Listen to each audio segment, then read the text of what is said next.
Okay, so let's get started. We're looking for a start where we have access to all the basic resources, which this looks really good. Okay, so we have all the 4 basic amino acids, we have the sugar and phospholipids. That's all we need to expand and grow.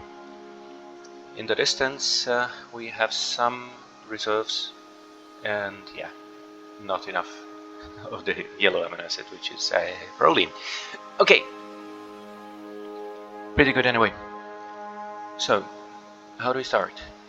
As you can see, what we really need is to start manufacturing proteins and building blocks out of them. Most of these are made in a ribosome, and to make a ribosome we need a ribosome.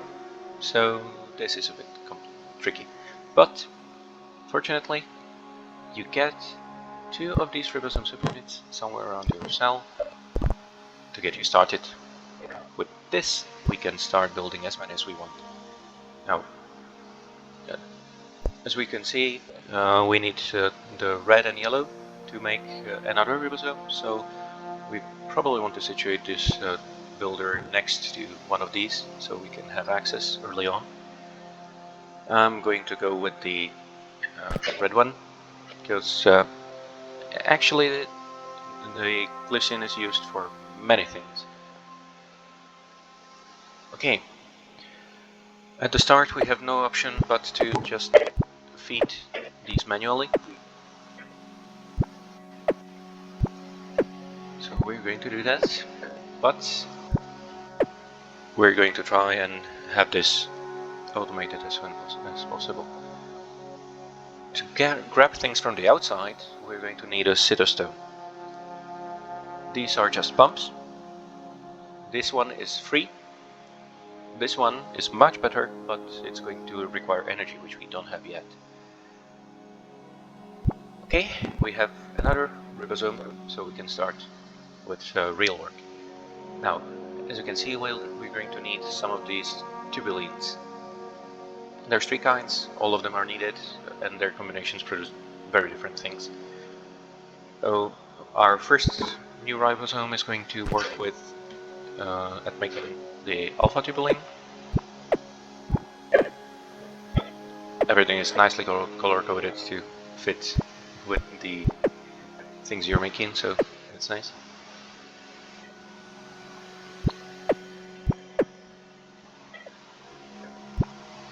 Now, the very early part is of course very manual, because we cannot really do anything about production at this moment. And to get started, as I said, we are going to need the cytostome, which will allow us to pump stuff from the outside, which actually means both these floaties and these deposits, the resource heaps.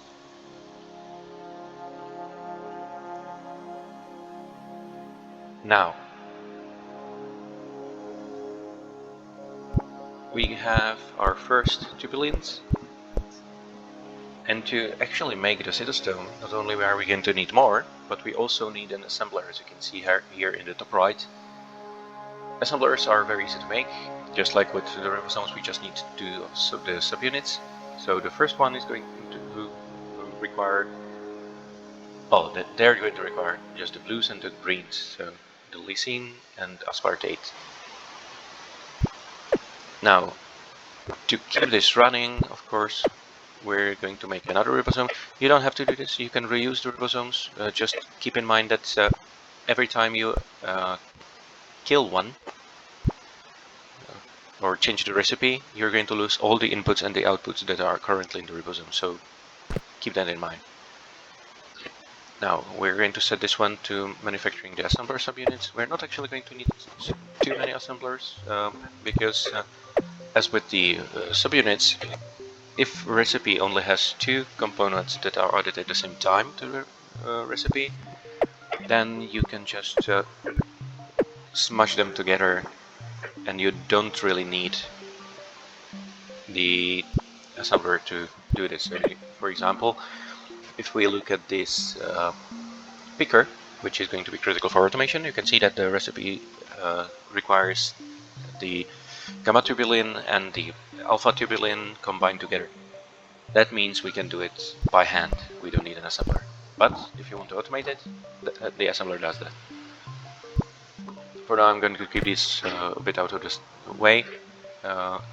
It is using all of these things. The actin fibers are made from green and yellow, but that's again just another step. Oh yeah, and we do need another assembler for this one. So let's get this. As with most games in kind of a factory style, it takes a while to get started on the automation, and then even when the automation isn't very good, it still saves a lot of time. In fact, in here, the first year of the cytostome is really slow, but it still means that we can make a lot more stuff while it's doing its job.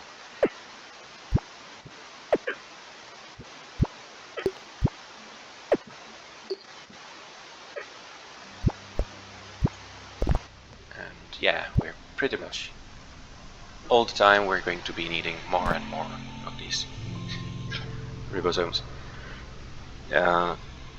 It's going to take a while before we need more of them making the same thing. You're going to be very limited on the inputs, especially early on. But there's already a lot of things to work on.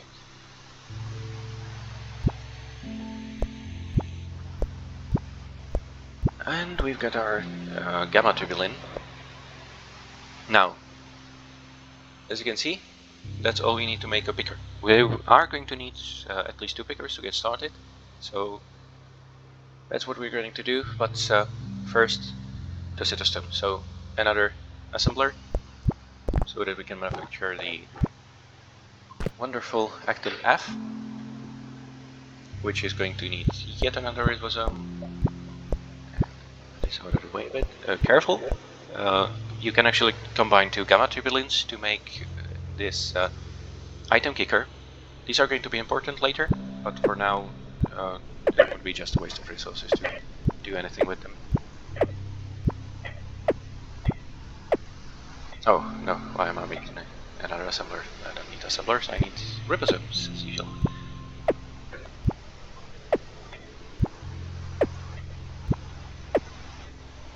You can also see that while we need 2 red and 2 yellow to make the ribosome subunit, the process actually takes some.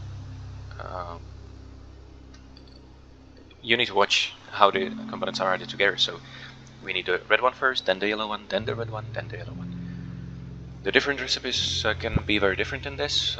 For example, here both the 2 gamma tubulins and the 2 alpha tubulins are added at the same time.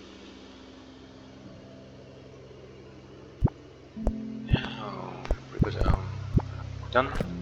This is going to make the actin G, and we're going to need 2 of those to make 1 actin F. So let's get on with that.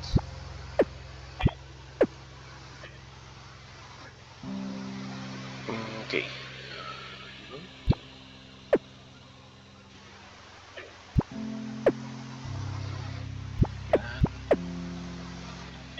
And we're ready. So this is our first cytostome. I'm going to put it on the red one. So the, what was it, glycine? Okay. And for now it's just going to be very simple. So we're going to need a picker. Now this is a bit hard to work with. Basically the picker has the field it interacts with, and it can either pull out or push things in. So we want to rotate this into the cytostome and turn it around. When the cytostome finally produces an item, it's going to get dropped here. To move items, we're going to need microtubules. Microtubules are basically your belt inside. So we're going to make another ribosome. Of course we are. Now, all of these resources replenish over time. Well, not really over time. Basically, as soon as you pick them up, they're going to replenish.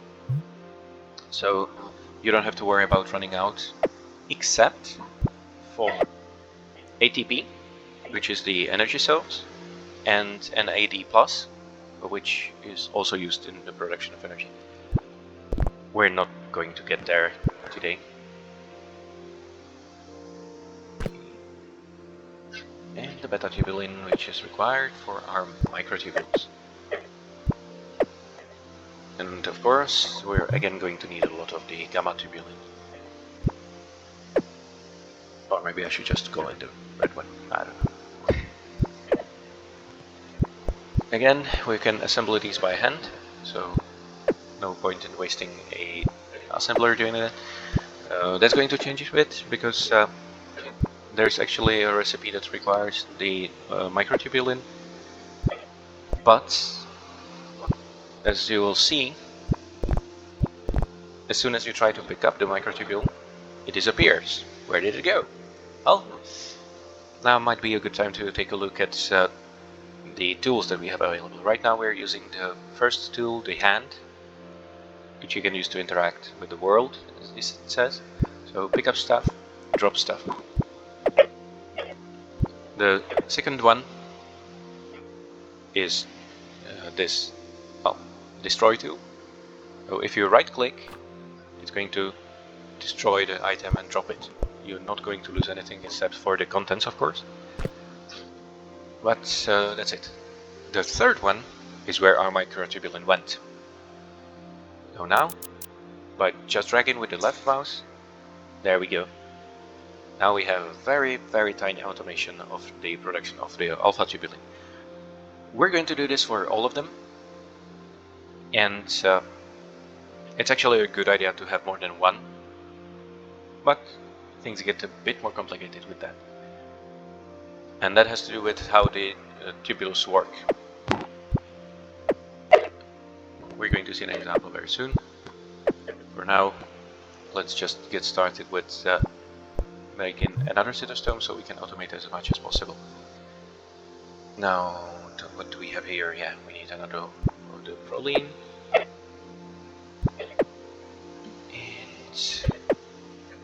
here we need two of the gamma tubulins, two of the alpha tubulins.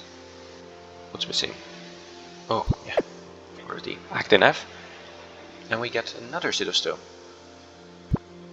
For now, I'm going to place it here with the yellow amino acid. Now, a thing to keep in mind is that the perspective can be a bit confusing sometimes. So you might think that the cytostome exits somewhere here. No, it actually outputs here, because this is the bottom of the cytostome. This is at the top level, it's moved apart. So the perspective sometimes causes a few issues. I also didn't realize at first that you need to drop stuff on the basement of the items or the buildings. So this actually happens to quite a few people, where they put stuff behind the building instead of inside it. So careful. Now we have the cytostome, we need the microtubules, and we need the pickers. Again, two pickers. You can actually build quite compact layouts with this, which is nice. And we don't have any more microtubules, so we're going to produce some. We already have the green ones. Now we need to stimulate the red production of it.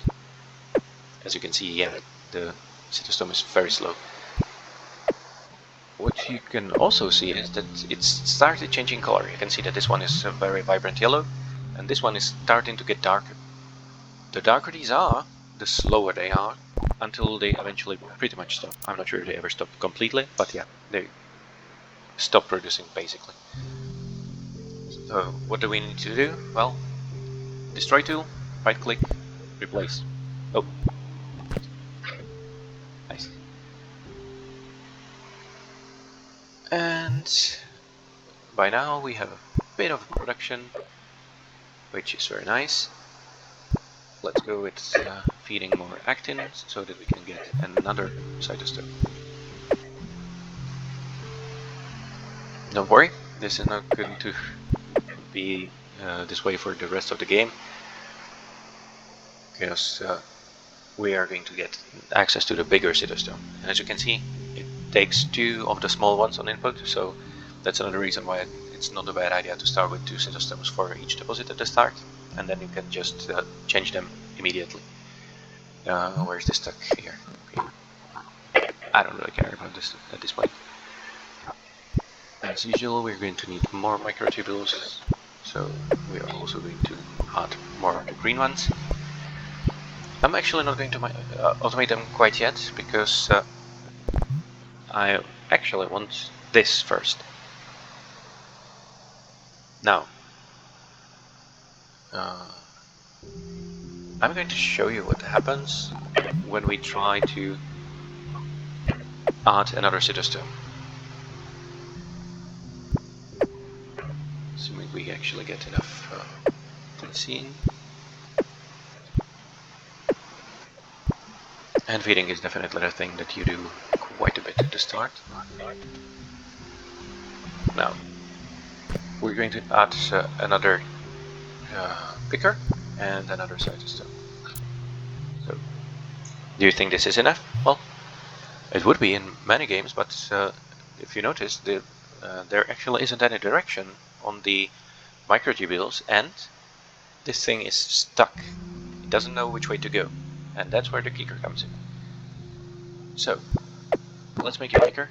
All it takes is 2 of the gamma globulin. So again, we can make it right in our hands, and then we want it to go down. Now, there's probably some way to do this. I don't know how. So what I do, remove this one, then the kicker has only one direction it can go, and you can add the microtubule and the kicker stays there. Now, ta-da! We have 2 cytostomes feeding one microtubule, that's the point. We're going to need a lot of this in the future.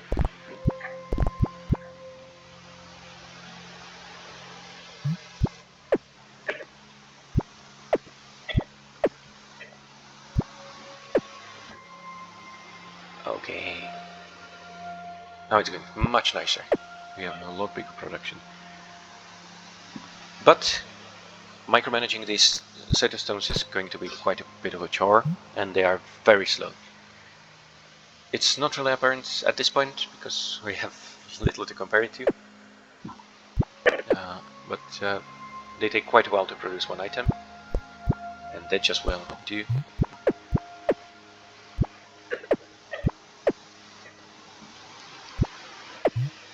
Now to get the bigger cytostones, one of the things we need, of course, is, as I said, 2 of the small ones, which is going to require a few resources. Fortunately, we're starting to get automation done. Oh, yeah, you can make the actin F by hand as well. Boink. Okay. Where are we now? Another cytostome. I'm going to put it just here, so we don't have that much of a distance to cover. We're going to make more pickers, as usual. Now you can already see that the production here is improved considerably. And just having the 2 small cytostomes actually makes a huge difference. There. Oh no, don't go there. Plunk. So let's get started with the next step. We're going to want to use the bigger cytostomes because they're just better. Now, I've already said, these little glowy guys, the ATP, they are fuel. Glucose is also a fuel, but we're not quite ready to start making glucose yet, or using glucose yet. So we are going to have to rely on hand feeding the ATP. There's a limited amount available at any one time, but it will regenerate if you keep things going. So that's also a thing we're going to see. Let's put this here. So we're going to need this little baby, the Bimentin, and we're going to also need. No, actually, no. We have one assembler ready, so we're going to put it just here. It doesn't really matter. The space is quite limited in the starting cell, but mainly you're going to be worried about not wasting too much time.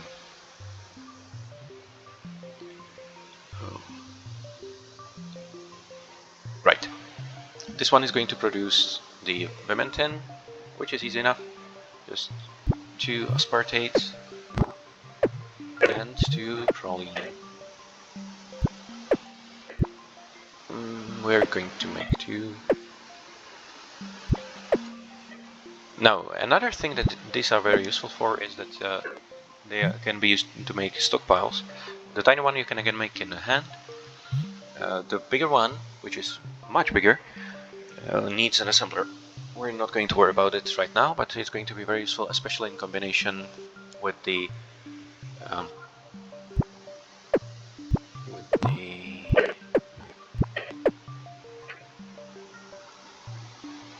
bigger Citystome, because its production is going to outpace what we can actually use at this moment, and it's nice to have storage ready so that we can actually use all those materials that we're making. Now, that's this part. What we also need is the energy supplier.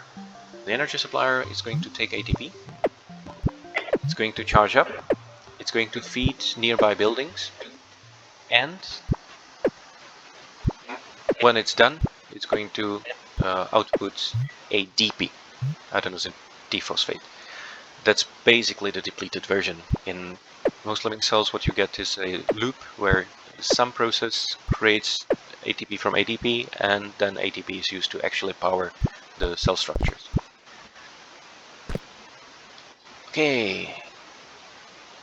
See, now we already have the 3 tubulins we need ready. Here too. That's automation. Even if it's very poor automation, it's automation. And we're getting our first energy supplier. This is going to take a while, but we're going to use that time to also produce the large Citystome. Now things are starting to get a bit more complicated. We're still going to do a lot of work by hand. Okay, does it reach far enough? I'm not sure. It's not easy to see where it actually reaches. We'll see. Does it work? Nope. Oh, yeah, but I didn't feed it. Oh, yeah, we have the ATP right here. Let's drop it in. Oh, and we can see it works. And look at that. It's beautiful. Now you can see the energy supplier charging up. It does have a bit of a battery. But right now it's still feeding of the ATP. We're going to keep it running. Oh, this is wonderful. You can see how much bigger the production is now. We're going to use that time to produce more stuff, of course. Actually, even quite late into the game, we're going to be hand feeding quite a bit, because we're always going to have something that we pretty much need to make by hand feeding.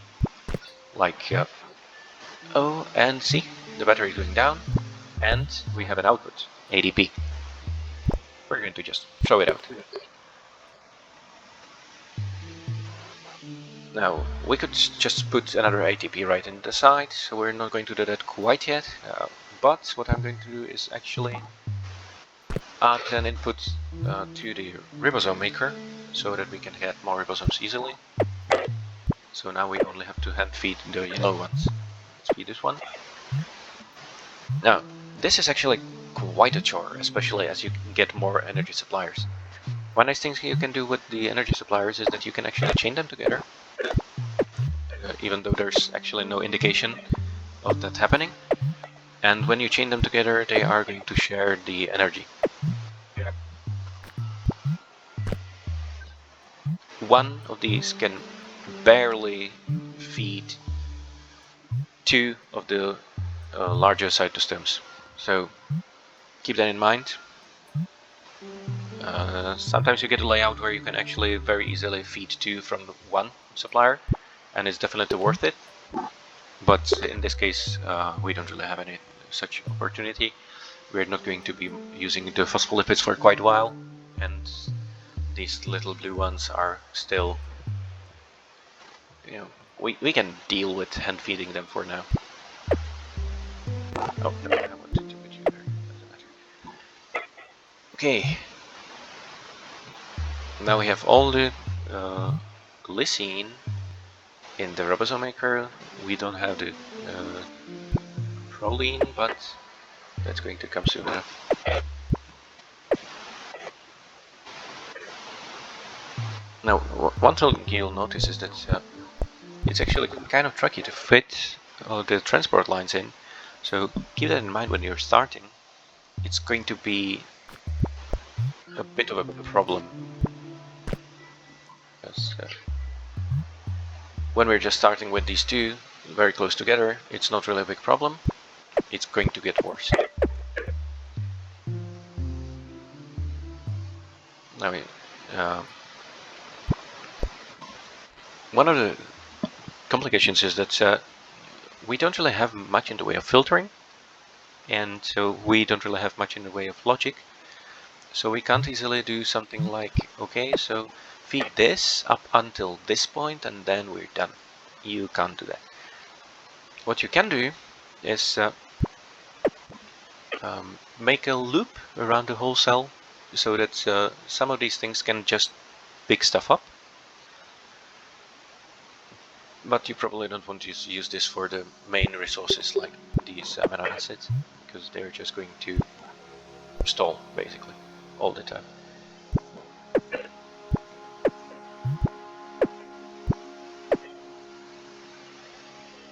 Now, the bit of a problem with the cell layout is that we don't actually have a lot of internal space where we need it. We have some space where we absolutely don't need it, so that's a bit of a problem. But it's not anything we couldn't deal with. Now we get another cytostome. Do we have another? Yeah, we have another of these little power thingies. Now I could place it right here, which probably isn't going to be close enough to connect these two. You don't have any visual indication right now, but in the debug menu you can show building networks. And you can see that this energy supplier is linked with the cytostome, but not with this energy supplier. So let me try to move it just a bit. Oh, yeah, now I see. We get the line. Okay. So if we now make another of the big cytostomes, and this doesn't actually work out very well because we need the yellow ones more than the green ones. But it will do for demonstration.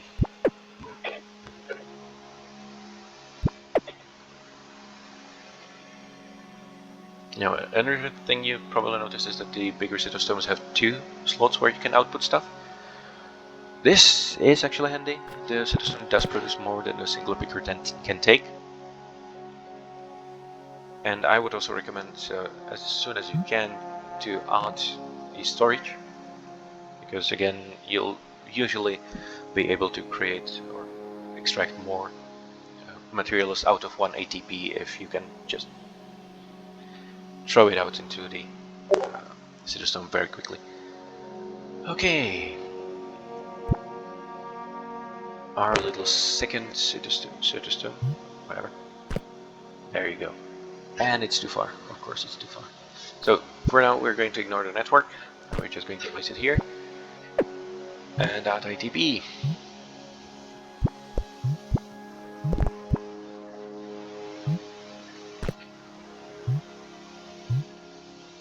Oh, that's not what I wanted. Now we don't have a kicker, so let's make one.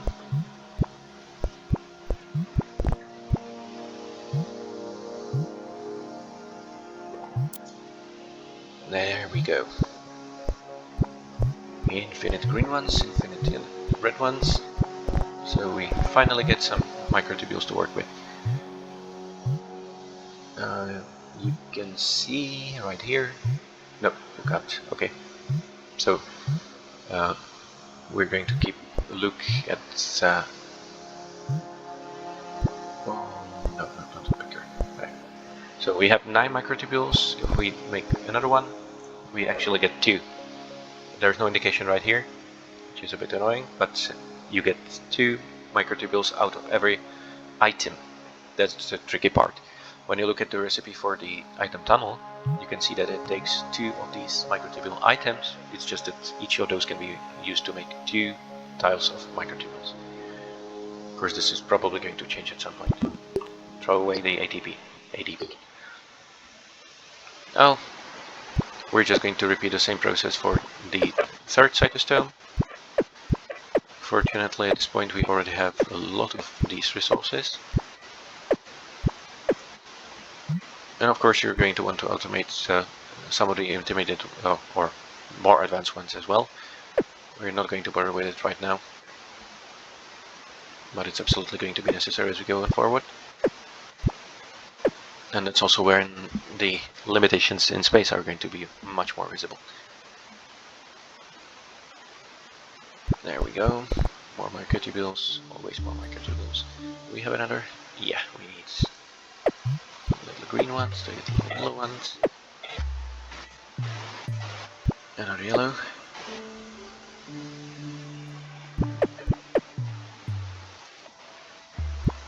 And in the meantime we're going to make another one because we're going to need it for the larger cytostome as well. And we're going to need the Vimentin.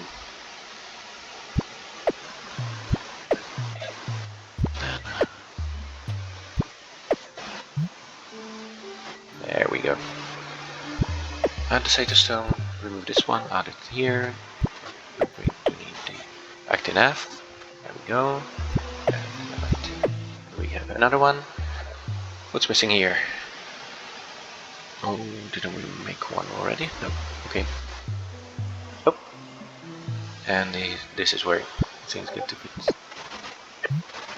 hectic because you actually get much more work out of your clicks by using these energy suppliers, but it still means you need to keep an eye out for the ATPs, which are actually kind of rare. As I said, there's at most something like 6 of them. I'm not sure if that really changes, so later in the game I did see more, but in any case it's going to be way later when we go towards well, producing ATP on our own. Right now we're basically relying on some other organism out there that's producing ATP as a byproduct, which is a bit weird, but sure, why not? And of course, we always have to throw away the trash. We're going to have to automate that soon, because that actually makes it much easier to work with hand feeding these energy suppliers. Because right now we have to take care of both the inputs and the outputs, which also means that it takes longer for the new ATP to appear. So it really pays to get rid of those quickly. Now what are missing? Yeah, the yellow ones, of course. So the gametubulin, well, can't feed it again because we already dismantled the cytostome. And we're going to put it right here. Are we making another energy supplier? Oh, yeah, okay. So what you see here is that I actually started making 2 at the same time, pretty much. Because, again, there's the process in the assembler. So first it uses 3 alpha tubulins, then it uses 3 beta tubulins, and only then does it add the 3 gamma tubulins. So I actually fed it for 2, except for the gamma tubulin. Well, it's not a big deal. We have what we need, and there we go. Feed it.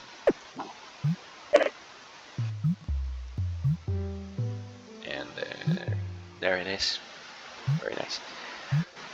Now, as usual, we're going to add another picker, just to make this export a bit faster. And we're going to need the kicker as well. Isn't it wonderful how much faster this guy is than the small citystone? There we go. Now, to simplify the work, now that we have some things automated, we really want to get rid of these ADPs as soon as possible. Now, one thing we could do is link these together. If we do that properly, then we're going to save ourselves some trouble, because as I said, one of these can feed actually two of those citostomes, so we will only have to hand feed one. The fuel is going to last somewhat shorter,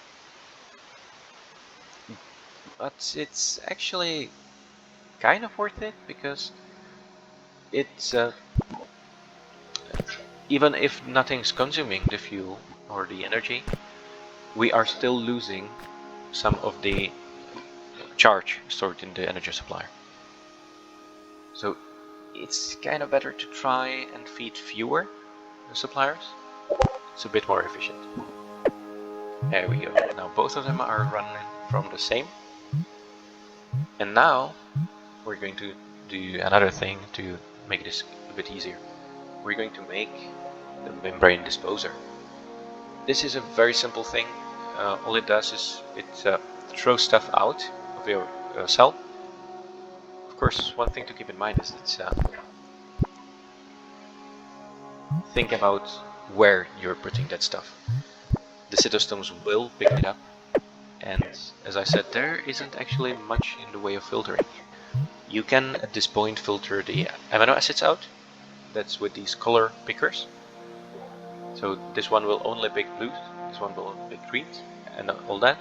It doesn't work for any of the other things. It's not going to allow you to filter the NAD or the glucose or ATP and ADP.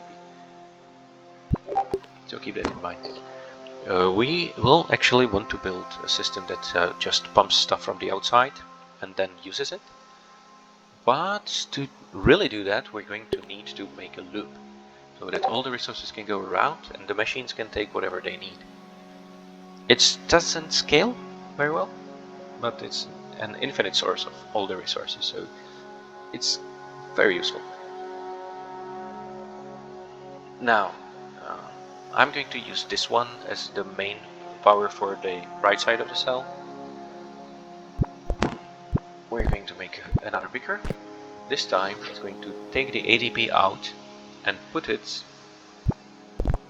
into the membrane disposer. What does it need? The green one and active. Yeah, active. That's very nice.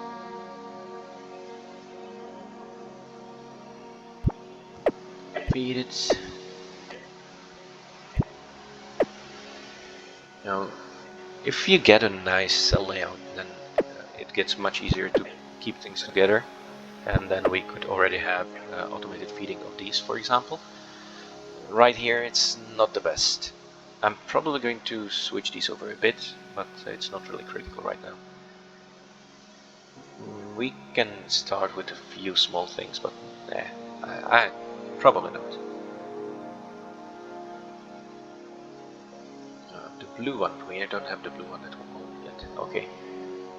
No, this is actually going to work out very nice.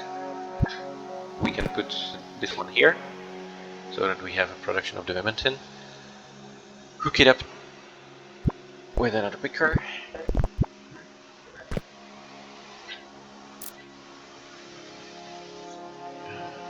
Let's feed you. Now, these are full, so we don't need to bother with them yet. You can see that you can actually store the buildings as items if you don't want them to take enough space, if you don't have any reason to use them. That's also very nice. Okay.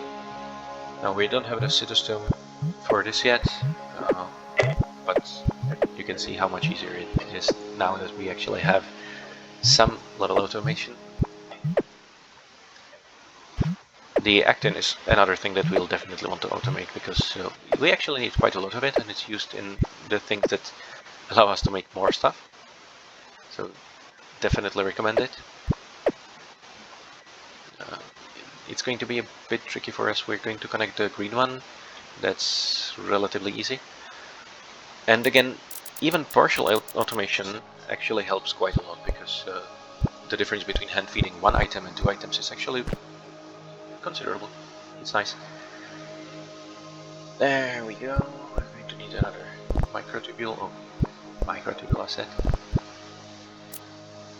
Now that's much better. We can do the same thing with the yellow one.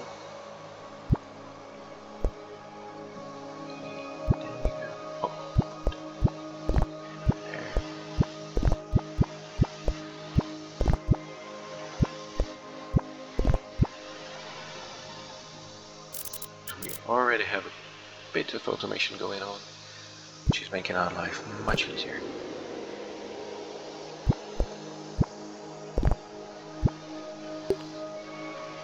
Which one was this? Yeah, that's all. Kicker. Don't need it, probably. We're going to feed it just to keep things running. And even with just having the picker there, at least you can see when the ADP is produced right.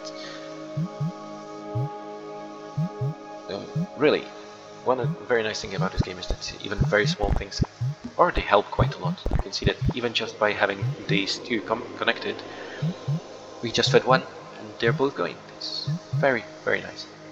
The cytostomes aren't actually consuming energy when their output is full. So when it's not moving, it's also not consuming energy. But even then, it's just not going to work if we only have one supplier for 3 of the cytostomes, for example.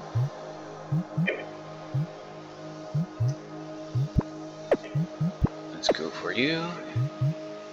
And it also needs 2 of the active elements now. Another feed to you. And of course, it's now very easy to connect these 2 together. And we have another handy bit of automation. Ta-da! Now we no longer have to worry about making the ActNF. It's always going to be available. Later on, you can of course do the same thing with the cytostomes and the larger cytostomes. We're not going to do that right now. And our membrane disposer is ready. We're going to make another picker. This one is going to put things into the disposer. There we go. And now, as soon as this one stops producing, it's going to throw out the ADP. And 1, we know that we can feed it, and 2, the new ADP isn't generated until the old ADP gets thrown out, basically. So there we go. This is the basics of automation in the game. Now you can see that already with such a small cell, we're kind of running out of space. It's a bit tricky weeding these around each other. We do have some options to deal with this. The item tunnels allow you to wire the microtubules outside of buildings or around buildings through the underground. But we're not going to deal with it quite yet. They're quite expensive to produce, and they require automation because, as I said, you cannot pick out the microtubules. And of course you need 2 item tunnels to do anything. So that's 4 pickers and 4 microtubules. As we automate the energy more, this is going to get much easier, of course. And again, what I really want to do as soon as possible is just create another membrane disposer so that I can automate this one.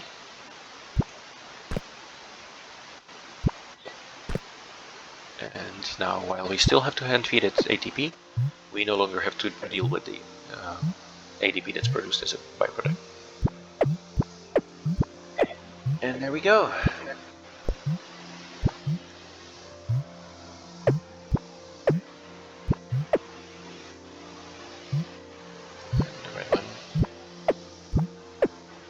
I tend to make these bigger things by hand even later on, One thing to consider is that these resource heaps actually do not last very long. The ones that are the closest to your cell usually only have something like 1,000, and you can see that we have already spent 13% of the green one, 16 of the red one. That one is used a lot more, and the yellow one is at 83%, so we've spent 17% already. At this point, you're basically mixing the general what we're building next with just hand feeding whenever these things run out of power. Now, this isn't quite enough. I would very much like it if it could feed. Oh, we'll see, but I don't think that's going to be quite enough. Now, what do you need? Yes, then the other stone. And we remove the remnant, which needs yellow. Oh yeah, we moved it here because that's a very reasonable place for it to be. We're also going to need this aspartate for producing more little bits of the cell. This is going to be very necessary, one, to expand the cell and build more stuff, but also to reach more resource deposits. It seems that the farther these out from the cell, the bigger they are, but they also take quite a while to reach, because there's like 3 grid spaces to reach this red resource heap, and each of these takes a lot of the scaffolding and membranes.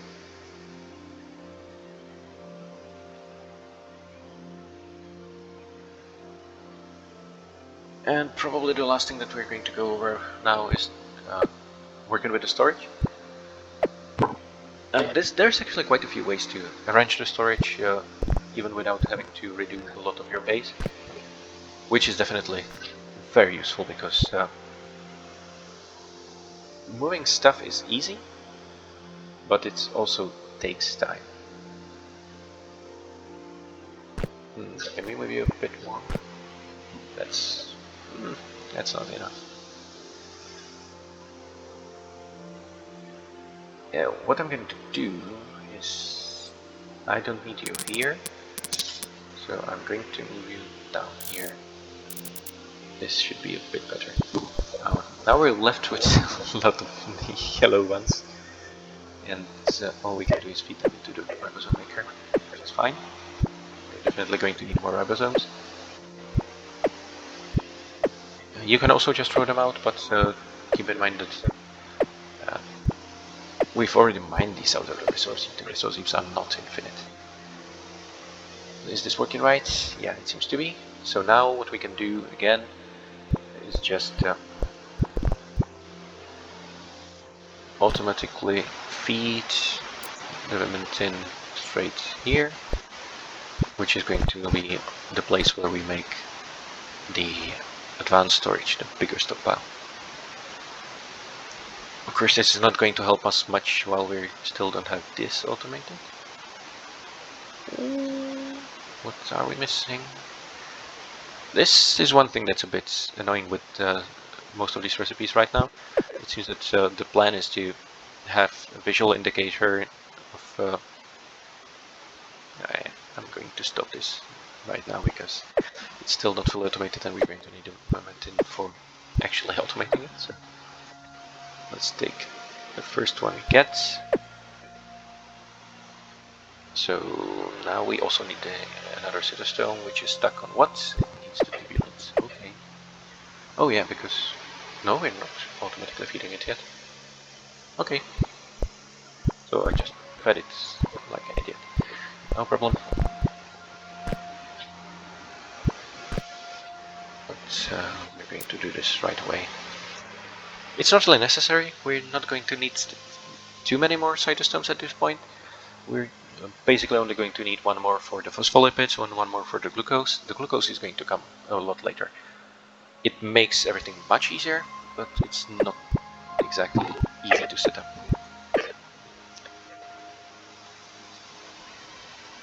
Don't worry, We'll get there. Is that enough? It should be enough for this. Yeah. Which means we got our... Well, I don't remember. Aspartate? What was it? Yeah, aspartate. Let's make one more picker. For now, we're just going to keep one picker at this point. It doesn't really matter too much. We're not going to need them at this point. One nice thing about this having two slots is that you can very easily split this into two. The splitting is something that's a bit tricky at this point in the game, so this is very helpful. But we also see that it wasn't enough to reach the other cytostone, so we're going to help it a bit. Oh, feed you. Very good. Yeah, keep working.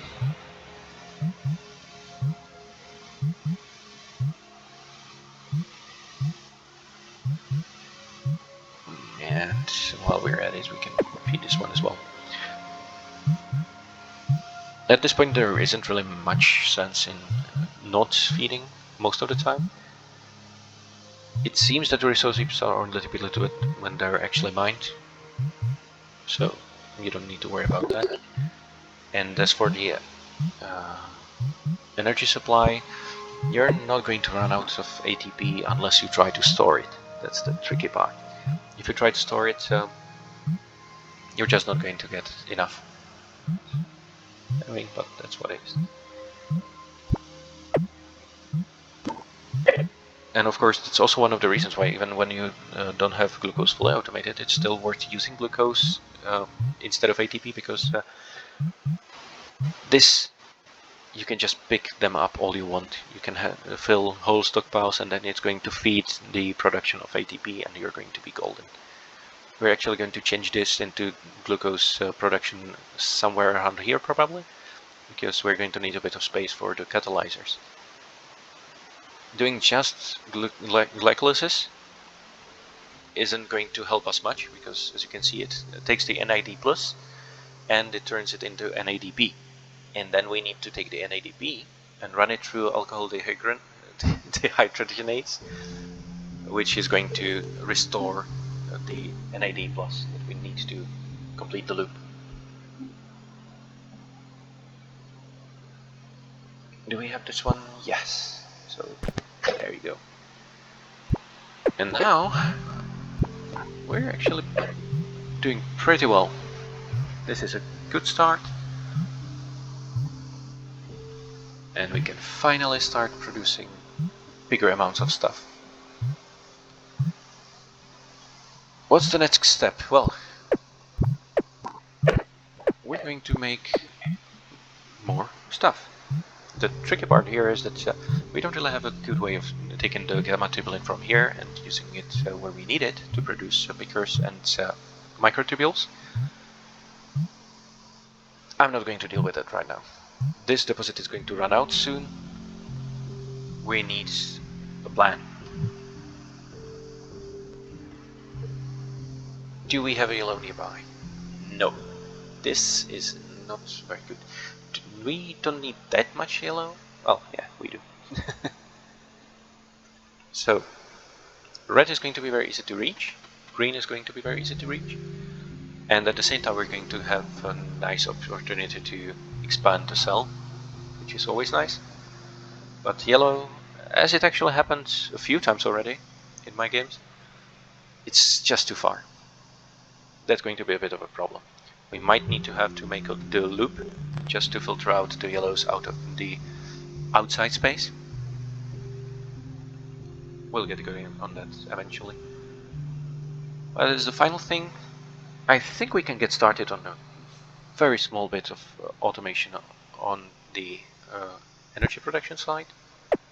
So, as I already said, we're not going to have the full thing yet, but all we need for these two are two catalyzers. We're going to need these enzymes, and the catalyzers are just going to use one of these enzymes to run the recipe.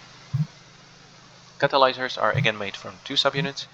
All they need is the green ones, so we can automate this very early on. I'm not sure what's a good place to put it, so I'm just going to put it here. With the automated feeding, you are going to lose stuff when you move them. I mean, it's just going to happen, pretty much. Let's keep feeding now. At this point we can make a bit of a helper. So that's... there you go. So we have a very simple stockpile for one item. We don't want to stockpile more than one ATP anyway. As I said, it just isn't worth it. It just means that they're not going to spawn. But this way we don't have to feed them. Well, we never lose power basically. As soon as one of them drops out, we can get ready to put in another one. And we don't need to micromanage quite as much. It's still the same amount of clicks, but we lose less time. You can see we already have the two ADPs here. One is there, so yeah. Even with just 2 suppliers running, it just isn't enough. And our stockpiles, good. That's with this design, it's not that easy to actually incorporate stockpiles. This is one of the places where it's really nice to have the item tunnels, because you can do a sort of a loop where it goes into stockpile and then straight back through an item tunnel to the line. But I'm not going to do that. It's not really nice or cheap. Catalyzers. We're going to need 2 for each of the suppliers.